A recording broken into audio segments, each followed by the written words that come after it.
under amplifiers we have seen general characteristics of amplifiers, drift and noise, and then AC amplifier and DC amplifier we have seen. That is DC amplifier is obtained from chopper amplifier. Now next important amplifier is operational amplifier. It is also called op amp. It's available in the market in chip form, and this is nothing but a chopper amplifier with a high gain. It is a chopper amplifier with a high gain. So that is an operational amplifier. It is a basic building block for many circuits. For example, we can build from operational amplifier integrators, but integrator and differentiator by suitable feedback elements, capacitor, resistance element. With the operational amplifier, we can obtain these integrators, differentiators. Another important usage of op amp is the instrumentation amplifier. It's often used in measurements. Instrumentation amplifier is obtained from 3 operational amplifier or 5 operational amplifier. They are built in circuit, and they constitute instrumentation amplifier. It has got a special characteristic that it has got high input impedance and low output impedance and better linearity. Hence we find an instrumentation amplifier which is obtained from operational amplifier by using a number of operational amplifier in circuit. It's made use of fully. So it's one of the important amplifiers, operational amplifier. Next one is charge amplifier.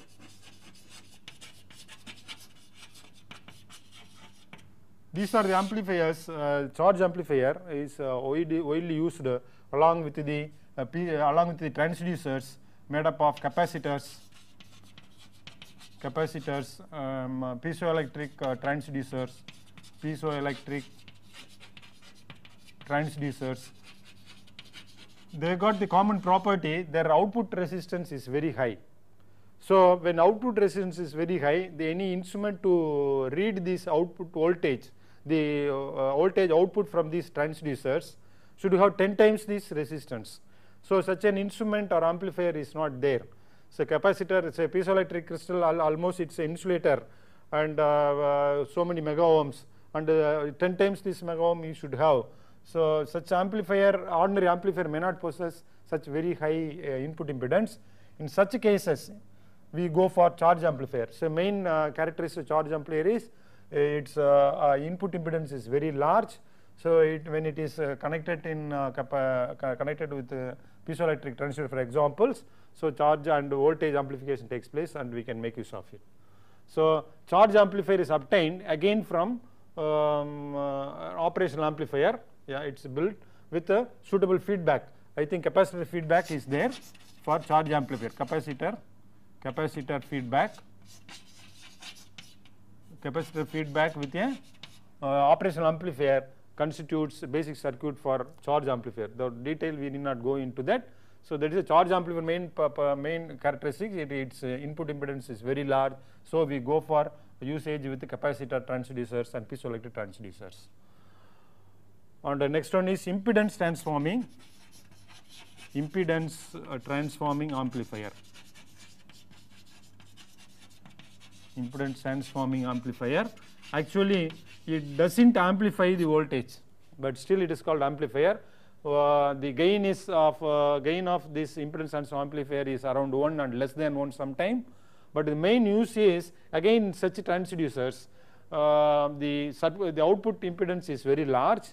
And suppose you don't have charge amplifier, and we have to connect it to an instrument with a high input impedance is not available, then solution is impedance transforming amplifier. Say 2 such versions are given there. One is tube circuit, and the other is the emitter, another is based upon the transistor.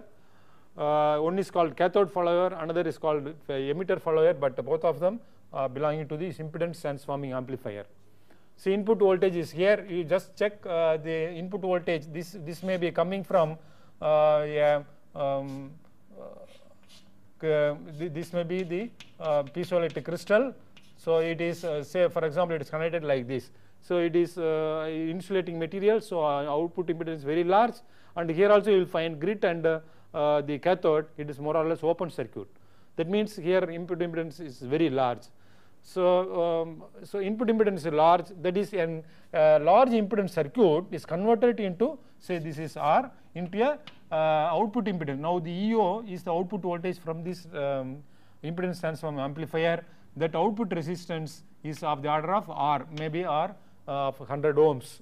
So a high impedance, here it is high impedance circuit, and here it is a low impedance circuit. So this whole circuit, a high impedance circuit is converted into low impedance circuit by interposing a impedance transform amplifier. That is the main purpose of this amplifier. We convert a high impedance circuit in low impedance circuit. Later on, we can connect a voltmeter. This voltmeter may be of the order of 1000 ohm or 10,000 ohm. Here it is 100 ohm only. So 1000 ohm, 1000 ohm or 10,000 ohm voltmeter are readily available. So you can read now. You can read the voltage here. Whatever is available, if of a sufficient magnitude, we can without further amplification we use it. Or if it is too low voltage, we can interpose a AC amplifier and then amplify the and then amplified voltage may be read in the voltmeter. So that means when we don't have charge amplifier, we can substitute charge amplifier with a impedance transform amplifier plus AC amplifier, both put together. It achieves the same functioning what we will achieve by using only a charge amplifier. The substitute for charge amplifier is impedance transform amplifier plus AC amplifier. So impedance, that is the main usage of the impedance transform amplifier. Next one is the carrier frequency amplifier, which is very important in measurements. Carrier frequency amplifier. It's very often used in instruments wherever we have excitation voltage. Carrier frequency amplifier is somewhat like this. Now we see the carrier frequency amplifier. We find these applications in case of, say, strain gauge. So whenever we use a strain gauge, they are forming part of the 4-arm bridge, Wheatstone bridge. And Wheatstone bridge has got 4 terminals. Against 2 terminals we are giving excitation voltage. The other 2 terminals we take the output voltage. And in such instances, the excitation voltage, wherever we require such cases, we go for usage of the carrier frequency amplifier. Also, when you use inductive pickups later on, we will be learning under displace measurement, and the inductive pickups, they also will be forming 1 or 2 arms of AC bridge. The AC bridge is to be excited. That excitation voltage is required there. This gives excitation voltage plus amplifier. Hence, in such applications, we find very often carrier frequency amplifier. The principle is explained with this block diagram. We have got an oscillator, mostly of the order of 5 kilohertz frequency. It's a constant frequency and a constant amplitude signal. This is XC, we call it carrier signal. And then we have got our desired signal. This is our XI, our input signal. I simply renamed it as XS signal, desired signal, this one. And the XS and the XC are being combined at the transducer. This may be a Wheatstone bridge. This may be Wheatstone bridge or some AC bridge. So both the signals are combined. Here we have got so-called amplitude modulations. This is amplitude modulation. That is modulated signal. This is the modulated signal. I will call it XM. This is the amplitude is same as the amplitude of signal, and the frequency, higher frequency comes from carrier signal. So previously we have constant amplitude. Now it is the amplitude is modified by the incoming input signal. So this is the XM, and now what we have done by this modulation, amplitude modulation, a slowly varying signal. This may be of the order of few hertz, 4 or 5 hertz, and this is 5 kilohertz. Both of them, when they combine, we get another signal which is of the order of the 5 kilohertz. That is the frequency of the oscillator. Near about that it will be there. We will see later what is the actual frequency. So anyhow, a slowly varying signal has been converted into a high frequency signal by the process of the amplitude modulation. Once we have got a high frequency signal, it can be easily be amplified in an AC amplifier without any drift problem. If we want to amplify this, then this frequency is much lower than the cutoff frequency. It cannot be amplified here. So by this process of modulation, we converted the slowly varying signal into a high frequency signal, and then now we use the AC amplifier advantageously without any drift. Then the shape of here also will be same, but it is of higher amplitude, because after amplifications this is amplifier. After amplification it will have higher but same shape. Then later on we have got so-called phase sensitive demodulator.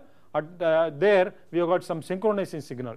That is, it will, by using this signal and the phase difference between the carrier signal and the modulated signal, we can obtain the reversal here, because here you find modulated signal exists on both sides, positive negative, but here you find where the signal is there, excess is there, that side.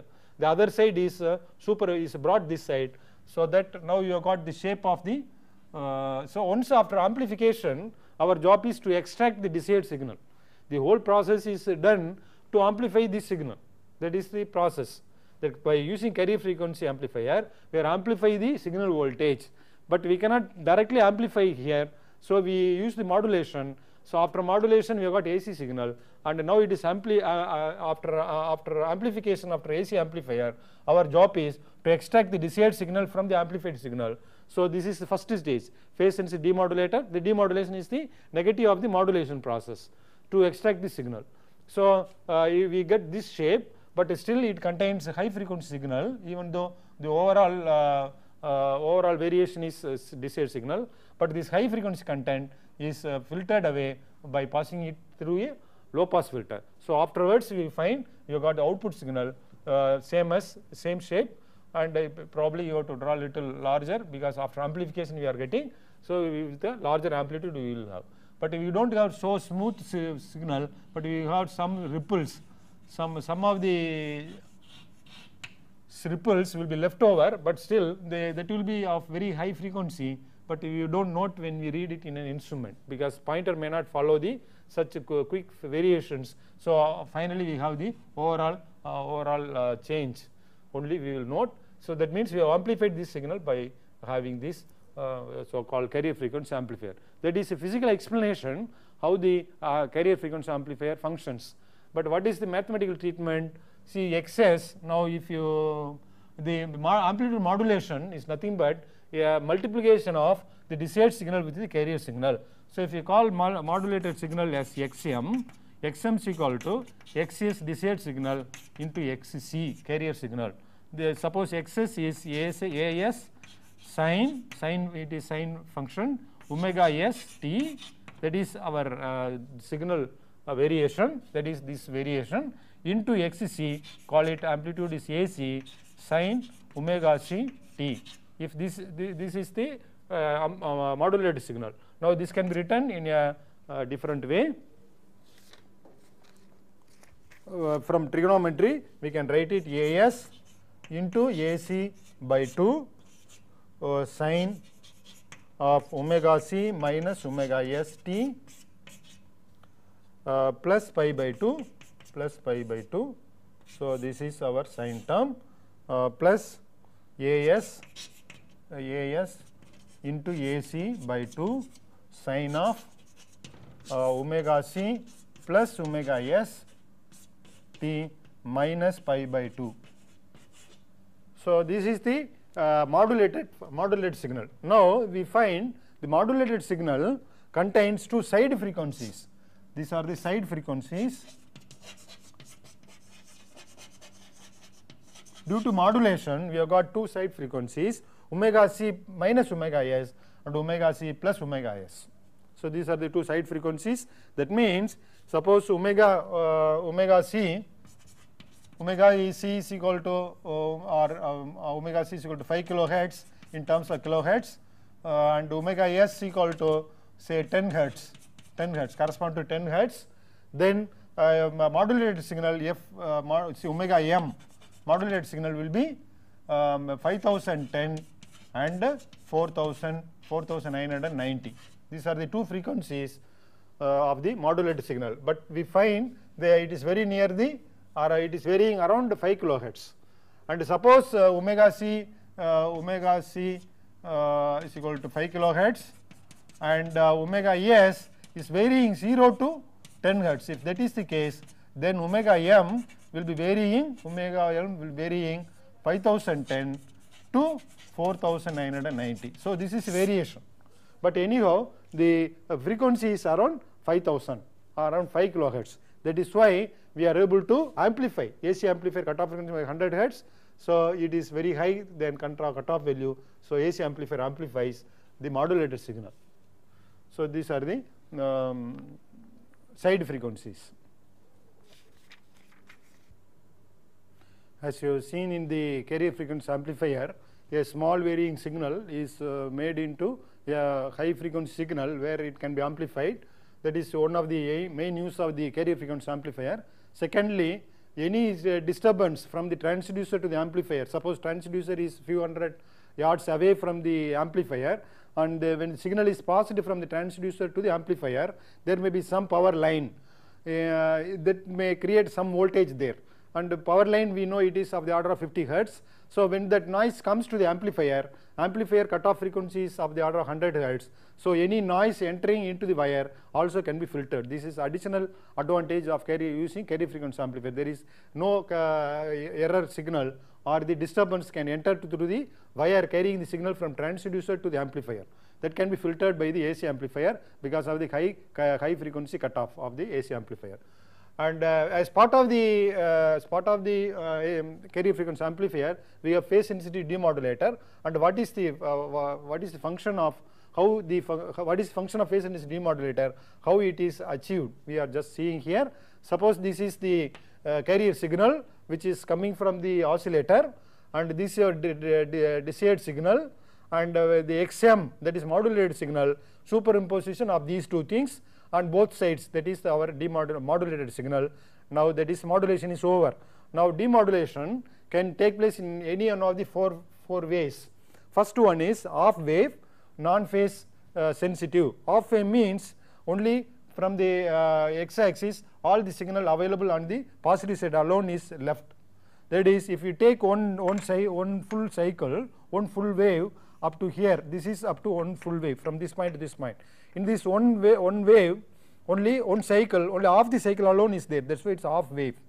The other half is left. So in each cycle, only one half will be existing. That is only top side. That is a non-phase sensitive. Non-phase sensitive means it will not find out plus and minus of the desired signal. Signal will be there only on the positive side. That is a off wave non-phase sensitive demodulator, XDM demodulator. That another one is this also off wave, but it is phase sensitive. That means the off wave will exist where the signal exists. So first half is positive, so positive of the wave. The other half has been lost. So the one half has been lost, one half remains here. Similarly, in the negative side, negative signal alone exists, and the positive side disappears. But you find in each full cycle only half the cycle is there. So hence it's called off wave, but phase sensitive. According to the polarity of the signal, so here also signal will exist. But now we see the full wave. The no wave is lost. Previously it was here. It is brought to the positive side.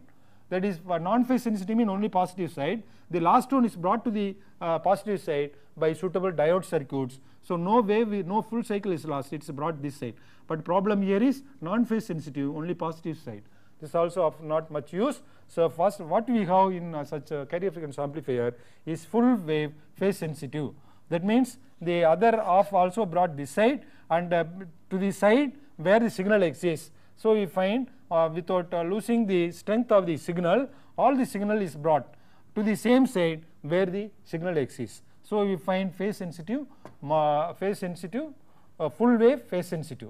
This is the modulator. That's why we are writing it there. Phase sensitive demodulator. It is always meant full wave. No part of the wave is lost. Now you find after the phase after the low pass filter, this will have sufficient strength because no signal was lost. So it has sufficient strength. If it is only half wave, after low pass filter we find it will have only of this shape, only with very little strength, because most of them are half of them are gap, but here we find that gap is small, so strength will be more. the voltage level will be at higher level voltage will be there. That is the advantage of full wave phase sensitive demodulator. Such a modulator is always used in the carrier frequency amplifier. So that is next one is low pass filter.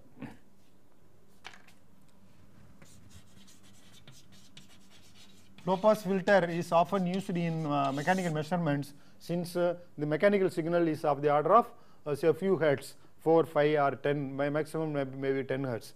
So when we want desired signal which is of the low frequency, we go for low pass filter, which will allow only low frequency signal. High frequency content gets filtered away.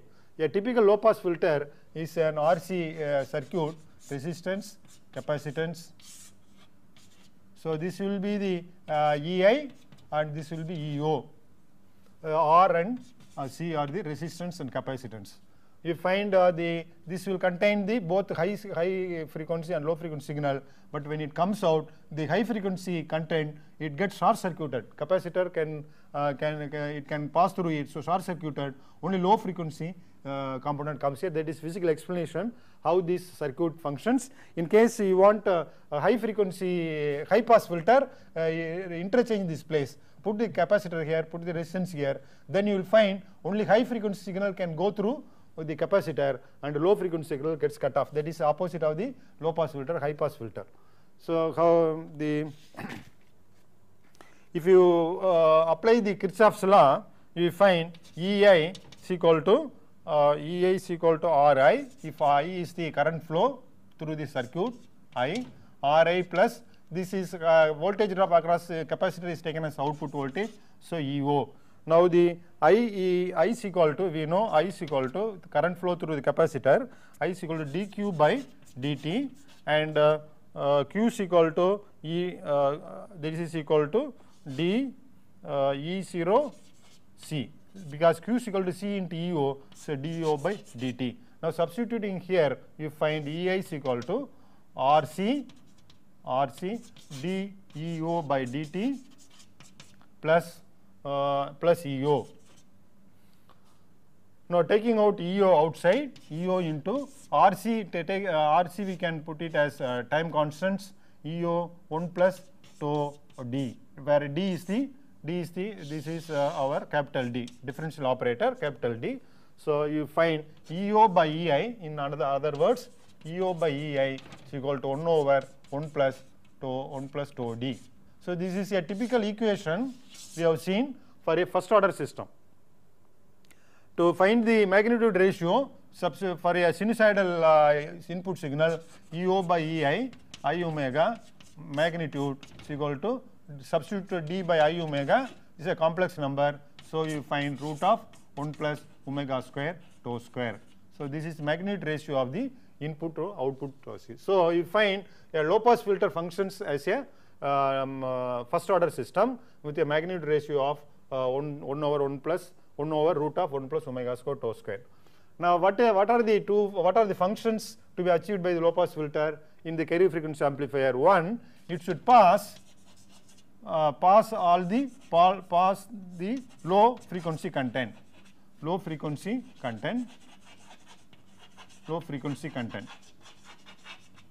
It should pass fully, we will say pass fully low frequency content. But second function is attenuate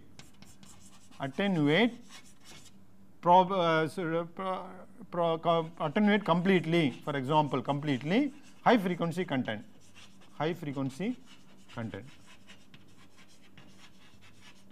So these are the desired functions to be achieved by the low pass filter. It should pass low frequency content fully, but attenuate completely the high frequency content. But it is these ideal functions, but it is not possible. So we find finally the high frequency content may be left, 5% may be left,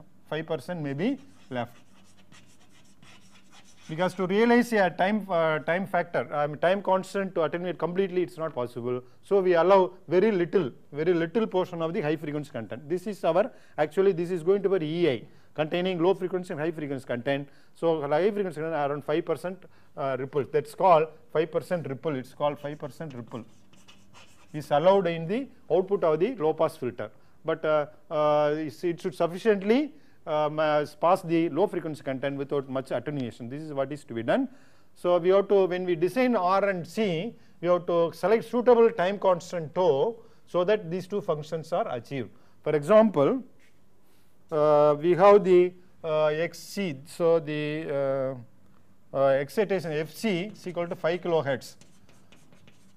5 kilohertz, that is carrier frequency, and the Fs signal frequency is 0 to 10 hertz, 0 to 10 hertz.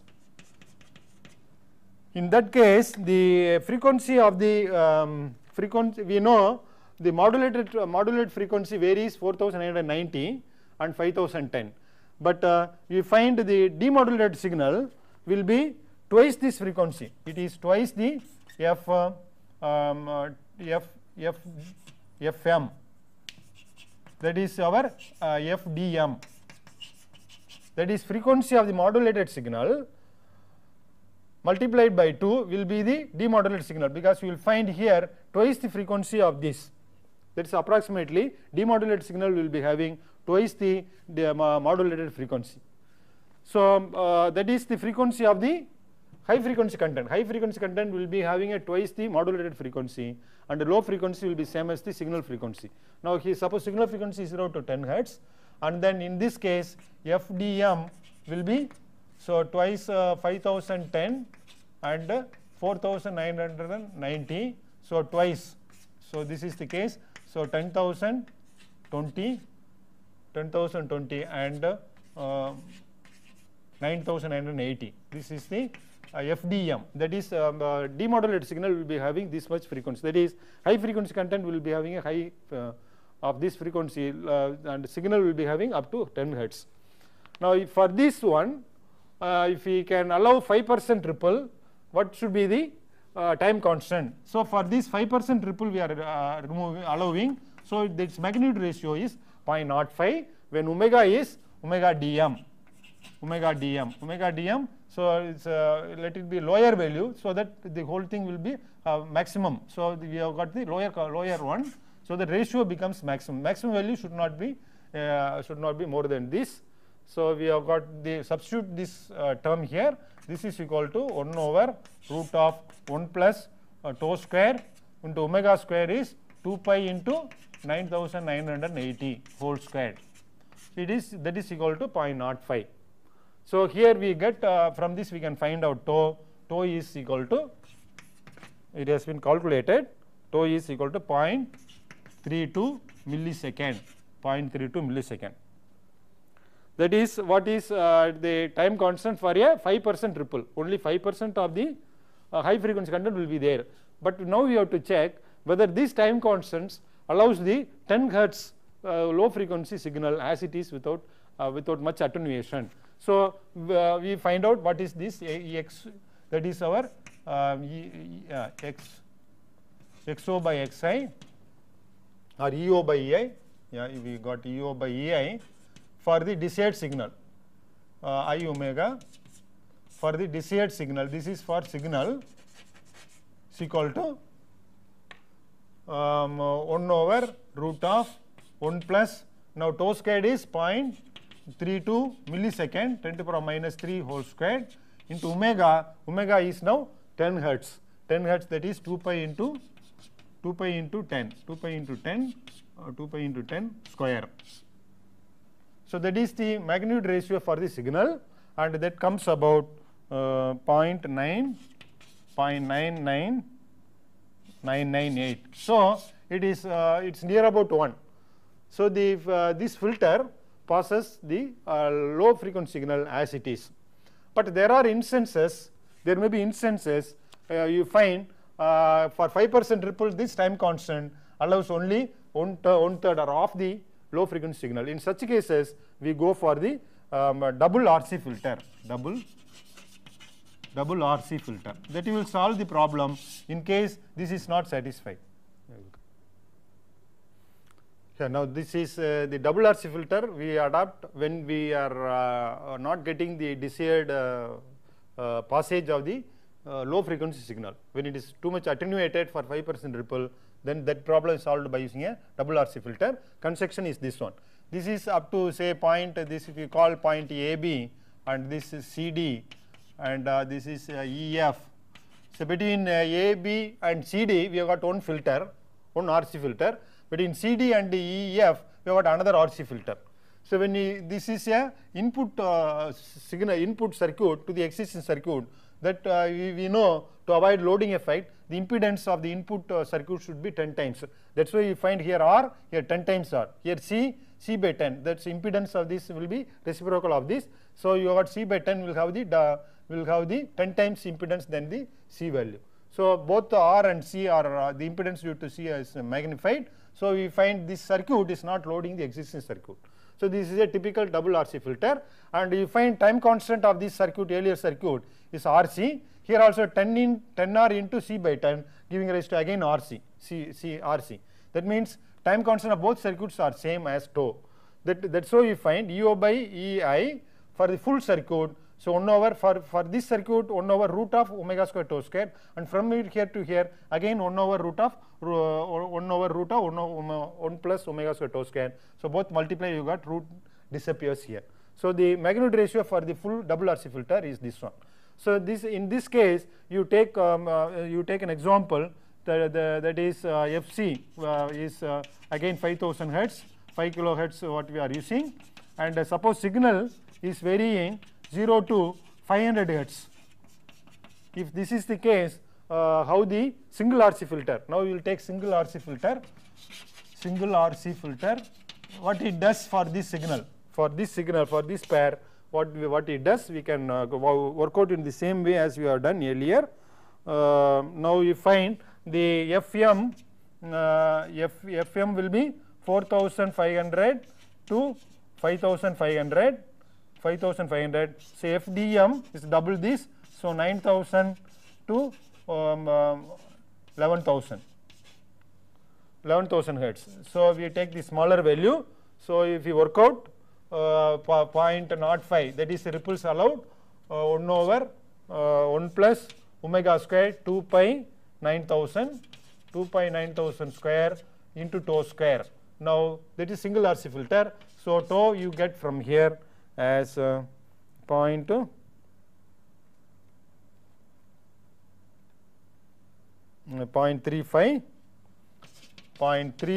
millisecond. 0.35 millisecond. That is the ripple allowed of the 9000 hertz ripples allowed. For this ripple, for this time constant of 5% ripple, what happens to the low frequency signal 500 hertz? 500 hertz, what will happens? That is EO by EI of the desired signal for the signal is equal to 1 over 1 plus this is root of this. This is single RC filter. So root of this root of 1 plus omega square. Omega is 2 pi. This 500. 500 is the signal. So 500 2 pi into 500 whole square into tau square 0.35 into 10 to the power of minus 3 square. So this you have got only as 0.67. So now we find 500 hertz signal is attenuated to 2/3 of its value. 0.667 will be 2/3 of its value. 1/3 of the value is lost. So this is not satisfactory. So when the input signal is of higher value, then the attenuation taking place for desired signal is large.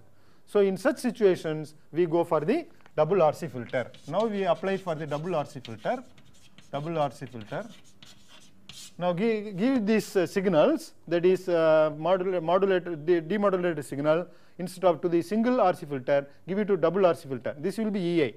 EI from the demodulator, it is connected here, having this frequency 9000 to 11,000 hertz. Now in this case, again for the 5% ripple, you have got 1 over 1 plus omega squared is 2 pi into 9000 square into tau square.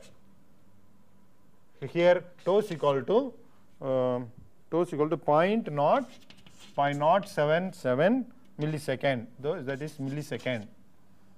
And for this time constant, the EO by EI, I omega of the signal will be 1 over 1 plus 2 pi, that is now 500, 2 pi into 500 square into tau square 0.077 into 10 to the power of minus 3, that is milliseconds, so minus 3 square. Now this you have got as 0.94. So now this is acceptable, since the low frequency signal has got 0.94 times, 94% of the low frequency signal comes out from the double RC filter. If the same signal, when it is given to the single RC filter up to CD alone, if it is single RC filter, we get only 2/3 of the magnitude. So that's how we solve the problem of solve sometimes the problem of single RC filter with a double RC filter. So these are the design aspects for a low pass filter. We have seen for a low pass filter how to arrive at time constant, that what you have seen earlier, to satisfy the two conditions, that it should pass the low frequency signal and cut off the high frequency signal, so that a maximum ripple of 5% can be left. 5% of the amplitude of the high frequency signal may be left out in the signal output of the low pass filter. So we have seen how to arrive at that particular time constant. If that time constant doesn't satisfy the low frequency signal, then we go for double RC filter. So suppose we arrived at a time constant of for a single RC filter, time constant of 0.32 millisecond, which we worked out last time, then you have to correspondingly select R and C to arrive at this time constant. For that, we say suppose the instrument voltage measuring instrument or voltmeter has got with a voltmeter we are going to read the voltage output of the filter. Suppose that voltmeter has got 10⁴ ohm, then this filter circuit comes earlier than the voltmeter. Voltmeter is last unit, so it should have 10 times smaller one, so that this will be 10 times 10 times of this in output voltage. So naturally output resistance, so R should be 10⁵ ohm, so that incoming instrument has maximum 10 times the resistance, so it becomes 10⁴. So once we fix the R of the filter circuit as 10⁵ ohm, then we know τ is equal to RC. Τ is equal to RC.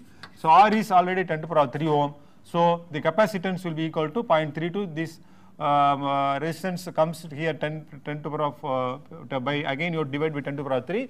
So it becomes capacitance equal to 0.32 microfarad. So now with these two resistance capacitance, we have got the time constant, required time constant. That is how we design the filter circuit. Now we go to the next topic, that is radio telemetry. When we have to adopt this radio telemetry, that is to be seen first. Now there are certain instances where the full instrumentation cannot be located at one place. For example, in a shaft, rotating shaft, some torque is there. Torque is transmitted by the shaft, and we want to measure the torque. It's a rotating shaft. So we fix the strain gauges at 45 degrees, which you will learn later, 45 degrees. So you got terminals, another 2 strain gauges behind. So 4 strain gauges built in bridge circuit, and you will have 4 terminals. For the bridge network, we have got 4 corners. We have seen for the bridge network, we have got 4 corners, 2 for the supply and 2 for the, these are the 2 A and A and C for the supply, B and D for the output. So these 4 terminals are to be connected to the further instrumentations. So this B and D may be connected to an amplifier, and A and C to be connected to the power supply. So 4 corners, we have 4 terminals, and you have to take that connect the 4 terminals, but the shaft is rotating. So what is solution? One solution is radio telemetry. You will have a transmitter which will connect these 4 terminals to a standby instrumentations, say power supply and signal processors, output unit, all at the ground floor, and this is rotating system. So to connect these 2 things, we will have the one antenna here which will transmit the signal for all the 4 terminals, and similarly here also we will have an antenna which will carry this signal, the 4 terminal signal or voltage supply, whatever it is, will be carrying it there. So that is this is the radio telemetry. The separated instrumentation systems are connected together by radio telemetry without any physical contact. This is one instances where radio telemetry is made use of. Second instance is, suppose you have got an aeroplane. So, and suppose it is an enemy aeroplane, and we have got our missiles. Suppose this missile is to hit it, and for that we have to develop the technology. So in defense laboratories, now they select so-called ground to air missiles. To find the efficacy of these ground to air missiles, you should have an aircraft, so that when it flies in zigzag fashion, how this missile hits the aircraft. For conducting this test, you have to use a so-called pilotless aircraft. Yeah, pilotless aircraft. Pilotless aircraft. So we don't have any pilot there, and this aircraft should take all zigzag path. How to control this flight? That is possible only by having radio telemetry. You have the power supply or signals at the ground, and give the for the radar where to, how to turn and all. We give the signal, and that signal is picked up, and there you have got power amplifier, everything there, and it rotates the elements of the rudder or some of the elements of the aircraft, and it takes different direction. The aircraft will take different directions, and thereby making it to fly at different directions. Then you fire this, whether it hits it. So you should have all necessary controls to the aircraft, as well as the position of this aircraft will also be picked up by the ground instrumentations and or telemetry systems. So the instrumentation from ground to the pilotless aircraft is achieved by having the radio telemetry. So these are the uses of the radio telemetry. To wherever you cannot connect it, you can go for radio telemetry. What is alternative? Alternative, you can have slip rings, 4 slip rings, 4 terminals. For these 4 slip rings you can have. This is cheaper, but the problem is we may have some error due to the brush contact may be varying as per the usage, and later on you may have error, you may have noise signal due to this varied contact resistance between the brush and the slip rings. So this is avoided by having radio telemetry. The disadvantage of radio telemetry is it's very costly, whereas slip rings are very cheap. So still people go for slip rings, but this may cost few hundreds, whereas radio telemetry may cost around few lakh. So this is the main difference. Now having learnt about this usage of this radio telemetry, now going to the principle of operations. Now we have got different constructions for radio telemetry. One of the construction is say 16 channel radio telemetry system, and that is what the block diagram is shown here. Yeah, block diagram of a radio telemetry systems. Now you have got 16 channels, and 16 channel means for 16 sensors. So here it is, you have got 4 corners, so four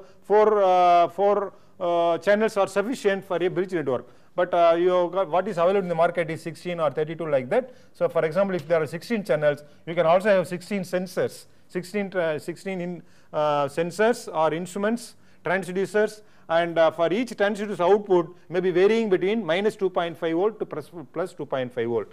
Proportional to this voltage output of the transducer, you have got the voltage output from the so-called subcarrier oscillator. It is called subcarrier oscillator. Subcarrier oscillator changes the voltage to frequency. If the voltage is 0, we have got center frequency. Say it may be about 100 hertz, for example, 100 hertz. And if it is 2.5 volt, you have got 107.5 frequency. And here you will have 92.5, it's a minus 2 point. So 92.5 to 107.5 hertz, it will be varying according to the voltage. So it converts that voltage to subcarrier oscillator, voltage to frequency converter. That principle is explained there. I will come little later. So you find once the voltage is converted into frequency, it is all of them mixed together simultaneously, so that it can be transmitted at the same time. Now it is done frequency multiplier. It is probably the smaller frequency range is multiplied in terms of megahertz. So say 20 mega up to 20 megahertz. Like that, so for 10, 20, 30 mega, in terms of megahertz it is multiplied. So by 100 or 10 to the power 4 times it is multiplied, and you will have the frequency in this range. And now you have got a power amplifier to cover a distance. Higher the distance, higher power is required. Then it goes to antenna. Now the antenna size is same as the wavelength of this frequency, wavelength of the propagation frequency. Wavelength. So in order to have a smaller wavelength, we are increasing the frequency because speed of propagation is same as light. So higher frequency means smaller wavelength, then antenna size also will be of the same order of the wavelength. So it is received here, and then we go the reverse way. Here signal was converted into frequency. Now the frequency whatever is available here go through different, for example, band pass filter 1, we have got tuning, we can select the signal corresponding to sensor 1. So it may, for sensor 1, it may be varying 92.5 hertz to 107.5 hertz. So you will have a center frequency around 100 hertz. So around this band it will allow, then demodulate, and the same voltage will come here, and it goes through filter and display, and you can get the same variation of the signal variation here. So that is how the instrumentation is connected by this by these radio telemetry systems. Now going to this how this voltage is converted into a frequency. Now we see this diagram here. This is the voltage to frequency converter. Voltage to frequency converter. Now this is our voltage EI, which is varying minus 2.5 volt to plus 2.5 volt, and this operational amplifier with a feedback capacitor, it functions as a integrator. Now the integrated value, that is, suppose EI is varying like this, suppose EI is constant EI1, then we find EI1 is the input. So operational integrator has got an input, and the voltage output E capital I will be increasing as per the voltage EI1 value. So when it reaches the level, this is the level, it may be minus 5 volt or some whatever it is, we can select level. Level detector comes pulse generator, level can be selected n value.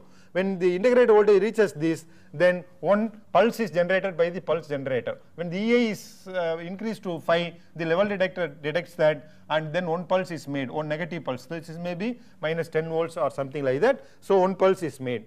When pulse is made, the pulse is fed back, and then we will find plus and minus, this minus value, it becomes 0. Then you will find this becomes the integrated value of the operation, that integrator becomes 0. When it becomes 0, again EI is always there. So EI1, again the E capital I will be increased. So that's how you find pulses are made at particular frequency. That is proportional to EI1. Suppose EI2 is smaller than EI1 as per here, as per this diagram. Now EI2 will be a smaller value, so the rate at which the voltage increases, integrated voltage increases, will be smaller. So to reach minus 5 volt, for example, it will take more time. So from here to here you have got a longer gap, and then then one pulse is made, and negative pulse is fed back, and it goes to 0, and the EI1, EI2 is there, so it again increases. So this again same value EI2.